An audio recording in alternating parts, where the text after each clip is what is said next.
कि फिर आपको क्या लगता है कि आने वाली हुकूमत किसकी होगी?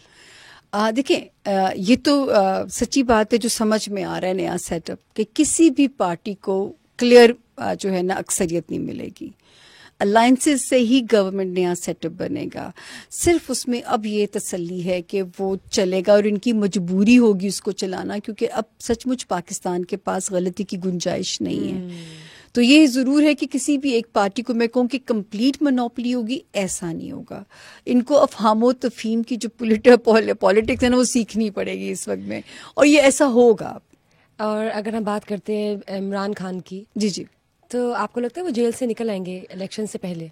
20 मार्च 2024 से जो सितारा वहाँ पे खान साहब को रिलीफ की शक्ल बनती है, पावर 2024 में नहीं समझ में आती। लेकिन ये कि वो भी किसी डील के नतीजे में, अब अल्लाह करे खान साहब थोड़े फ्लेक्सिबल हो जाएं। देखें, अब बाकी लोगों ने भी तो डील की ना, अपने वक्त को ज़रा आसान कर लिया। तो मेरा तो मशवरा होगा, खैर कभी कोई सुना तो नहीं उन्होंने मेरा मशवरा, क्या पता इस बार सुन ले।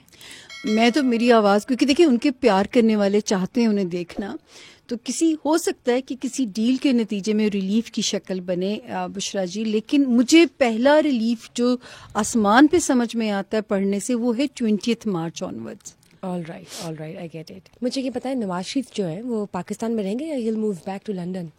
देखिए, नवाज शरीफ साहब का जो सितारा है सड़सती से तो निकल आया, ठीक है।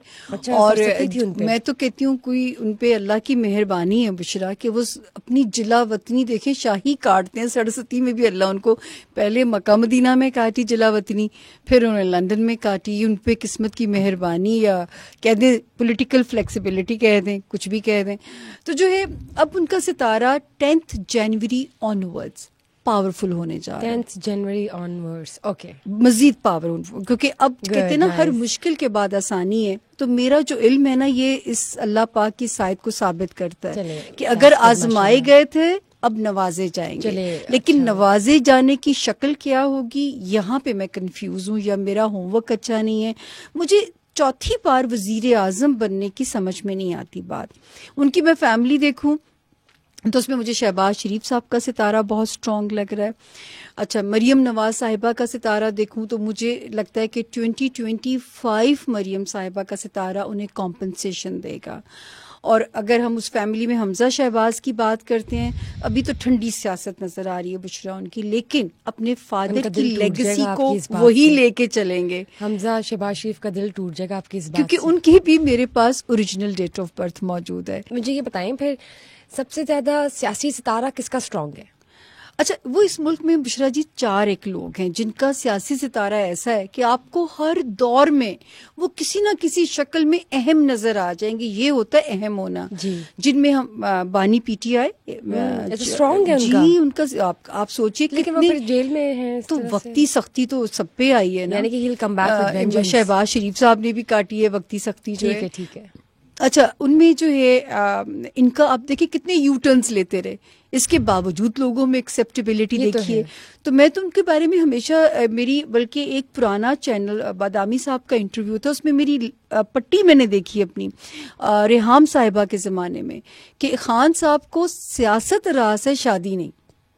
ये मैंने उस वक्त की मेरी पट्टी मैंने चलती हुई देखी।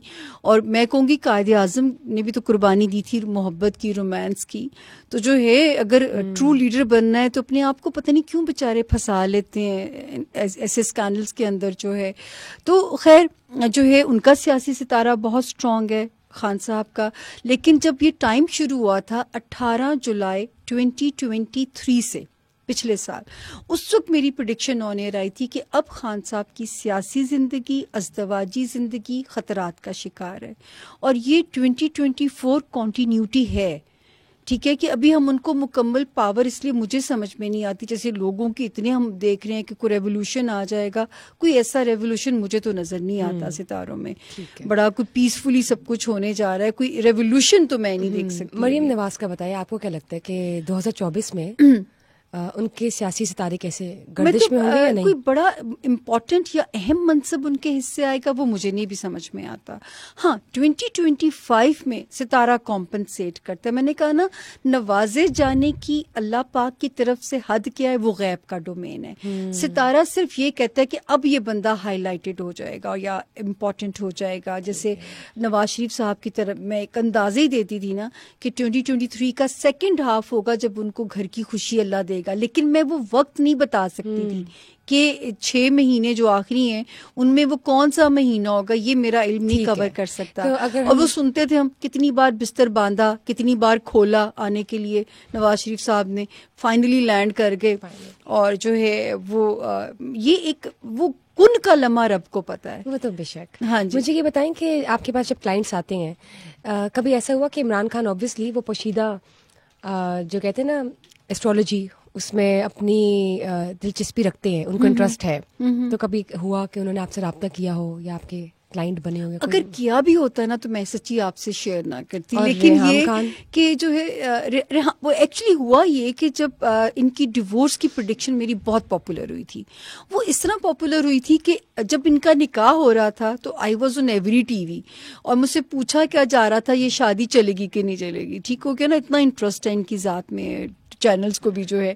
तो मैंने कहा था ये शादी 26 अक्टूबर से आगे नहीं चलेगी। अच्छा, वो 26 अक्टूबर गुजरने में 2 दिन रह गए थे और डिवोर्स अनाउंस हो गई। तो वो मेरी प्रेडिक्शन को पिछली पूरी रिसर्च की गई और फिर वो ब्रेकिंग न्यूज की तरह चला, टस टस टस टस। एक खातून ने 8 माह पहले बता दिया था। और मैं समझी कि अब ये दोनों मेरी शक्ल भी नहीं देखेंगे, मुझे तो लगा। लेकिन उसके बाद जब मुलाकात हुई प्रोग्राम्स में, मतलब वो ना इमरान साहब ने कोई दुश्मनी आज तक निभाई और ना रेहाम साहबा जब मिली वो बहुत स्वीट मिली मुझे। क्लाइंट भी है, आपकी फैन है। दोस्ती कह सकते हैं, लेकिन दोस्ती में जाहिर है लोग मशवरे तो कर ही लेते होंगे। जैसे अभी हम उनकी तीसरी शादी की प्रेडिक्शन भी मैंने दी थी। चौथी की भी अभी आपने कह दी है, वो तो नाराज हो जाएंगी। सॉरी, तीसरी थी। हम एक प्रोग्राम ही करते थे और उसमें वो उन्होंने ऑन एयर मेरी गई। मैंने कहा जैसे ही दिसंबर की ये डेट गुजरेगी आप रेहाम साहिबा की तीसरी शादी की डंका सुन लेंगे। और जैसे ही 20 दिसंबर गुजरी उस साल की उनकी शादी की खबर आ गई थी। तो रेहाम साहिबा शुक्र है कि उन्होंने एक्सेप्ट किया, मुझे दुश्मन नहीं समझा। तो जो है यही तो प्रेडिक्शंस है ना, you being doing your work. तो इसमें मुझे नहीं लगता कि किसी को ना कि एक बंदा शादी का सपना लेके एंटर हो रहा हो, उस दिन निकाह की वो शेरवानी चल रही है और मैं उसी दिन टीवी पे बैठ के कह रही हूँ कि ये 26 अक्टूबर से आगे नहीं चलेगी। तो बताएं मुझे कौन पसंद करेगा, है ना? चले कोई बात नहीं, आपका तो काम है। मुझे ये बताएं, अगर हम बात करते हैं इमरान खान और बुशरा बीबी की, तो आपको क्या लगता है कि उनकी जो मैरिटल लाइफ है वो मतलब I would not like to ask this, obviously Allah जानता है, लेकिन आपको क्या लगता है कि मैरिटल लाइफ उनकी अच्छा, अब यहाँ पे मैं हमेशा कहती हूँ कि इमरान खान साहब का जो मैरिज हाउस है ना बेचारा बहुत ही डिस्टर्ब है, ठीक है। और जो वसीम अकरम साहब हैं उनके बारे में मैं कहती थी ये बंदा 10 शादियां भी करे ना ये नवाजे जाएंगे अपने लाइफ पार्टनर के हाथों। और आप देखिए 2 शादियां उनकी हुई लेकिन भाग लग गए, पहली से भी दूसरी से भी। तो ये है वो मैरिज हाउस का डिफरेंस जो मैं आपको मिसाल के तौर पे समझा रही हूँ।